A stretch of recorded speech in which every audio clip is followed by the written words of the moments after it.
Good morning, my dear students. So today we are starting with the fourth chapter, that is limiting factors. Before going to know what is mean by limiting factor, we should know what is mean by ecological factors. You will be knowing that what is mean by ecological factors, those factors which is present in our environment. So they includes the complex biotic, climatic, edaphic and physiological factors. And what is the function of this ecological factor? It will gradually, or it is having an important effect in the functional existence of all organism which is living in our environment. Okay, for example, solar energy. We know that solar energy or sunlight energy, we all are dependent.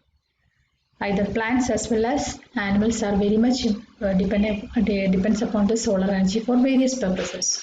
Right? For example, if you are taking in the plants utilize solar energy for photosynthesis. And in the case of animals generally depends solar energy for the temperature.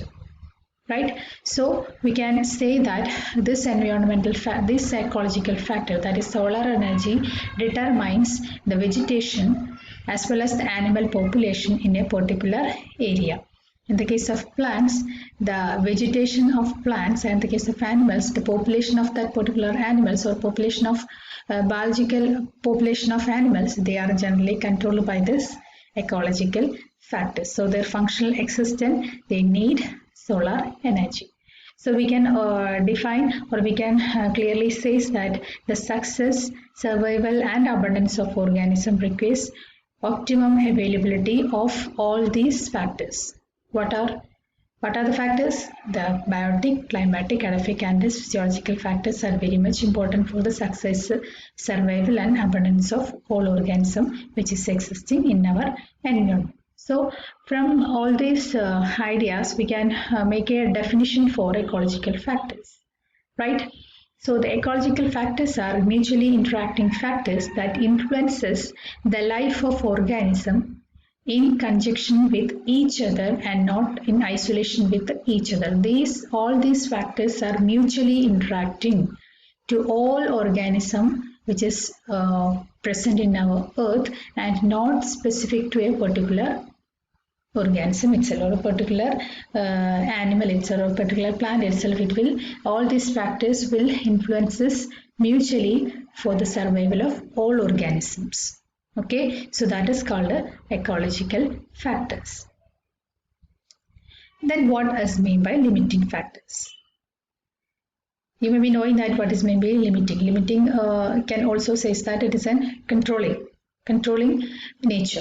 Okay, so as per the definition, we can say that the limiting factor is a particular environmental factor whenever this particular environmental factor become non-existent or non-available or existing below the optimum or above the optimum level, it will adversely affect the survival value of organisms. And this environmental factor then becomes a limiting factor. We know that as per the definition of ecological factors, we have seen that all these factors are very much important for the survival of organisms. So whenever any of this environmental factor become non-available or existing below the average level or above the average level, it will adversely affect its survival value. Okay, so I will explain this limiting factor, the term limiting factor with an example. Okay, we know that photosynthesis. For photosynthesis, we need what? The plants requires carbon dioxide, light and water. Comparing these three factors, if any of this factor, either carbon dioxide or light or water becomes limited or it becomes unavailable, what happens? The photosynthesis will not take place. So this limiting factor, either carbon dioxide or light or water, is called the limiting factor. For example, I will explain in an easier way. For example, if carbon dioxide and light is present, if water is not present, what happens? The plant will die or fought by the lack of photosynthesis. right? So here the limiting factor will be water. Just like that, if light and water is present and if carbon dioxide is not available, what happens? Photosynthesis will not take place. So any of this factor which is absent in a reaction, in a biological reaction, is called a limiting factor. So what is the importance of this limiting factor? Here this factor will able to control the rate of the whole process. Okay, so such factor is called a limiting factor. Okay, I hope you understood. Okay, the only one factor that will control the rate of the whole process is called a limiting factor. Then, based upon this nature, the limiting factors can be divided into two different types. First one is called a physiochemical limiting factor and other one is called a biological limiting factor. So physiochemical limiting factor includes all the non-living component of the ecosystem. For example, temperature, light, water, humidity, etc. All these factors can be a limiting one, right?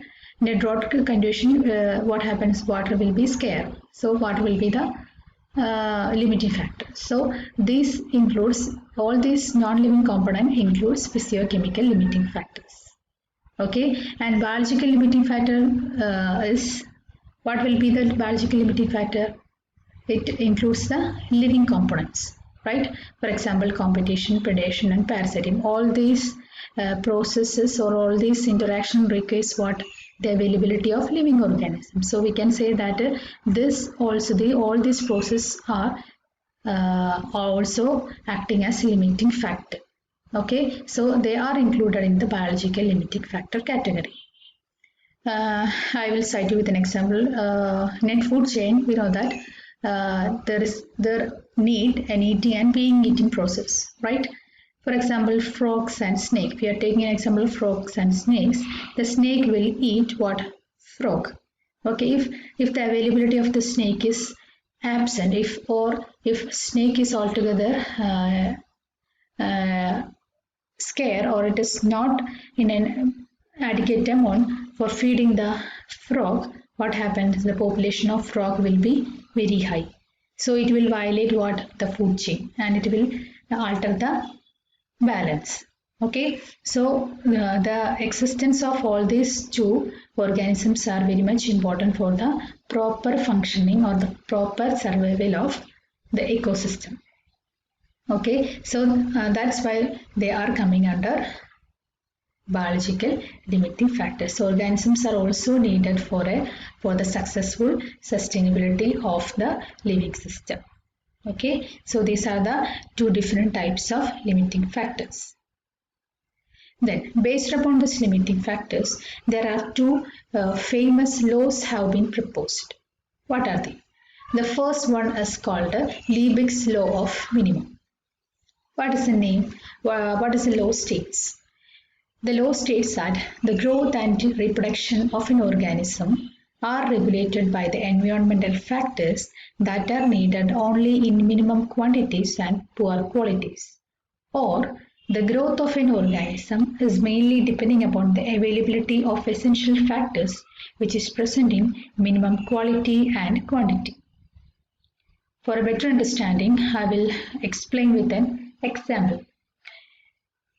For the development of a plant, it requires sunlight, water, carbon dioxide and also some nutrients, right? If all these three factors are available and if nutrients are not available, what happens? It will affect the development of a plant.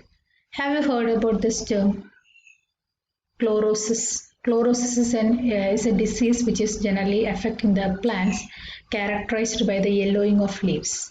And this yellowing of leaves is mainly occurs due to the deficiency of two nutrients, that is zinc or magnesium. So whenever these two nutrients are not available for plant, it will causes the yellow color of leaves.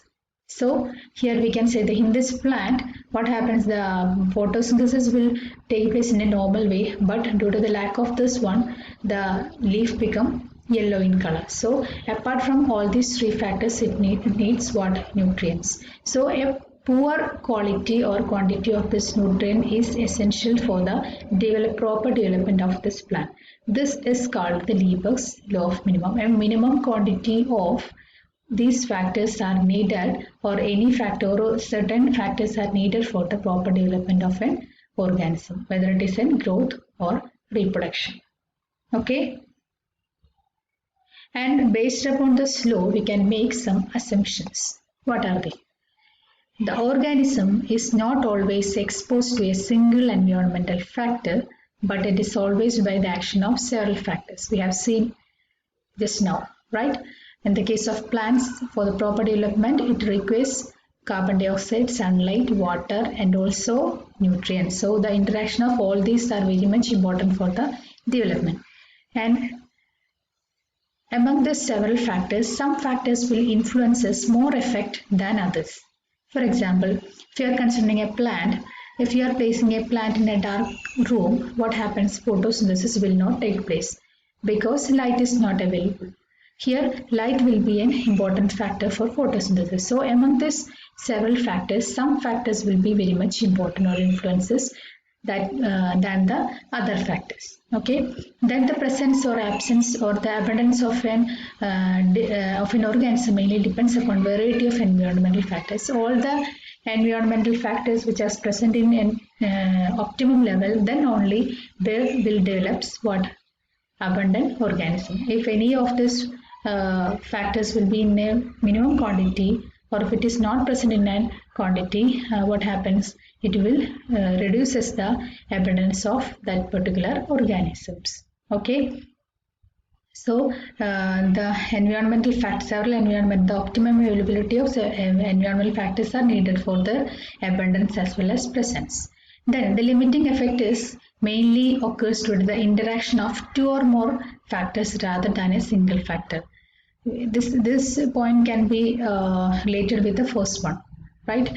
A single environment, not a single environmental factor, but the interaction of at least two or more factors are very much important for the survival of organisms. Okay, so I hope you understood, and if you have any doubt, please do in the comment section. Thank you.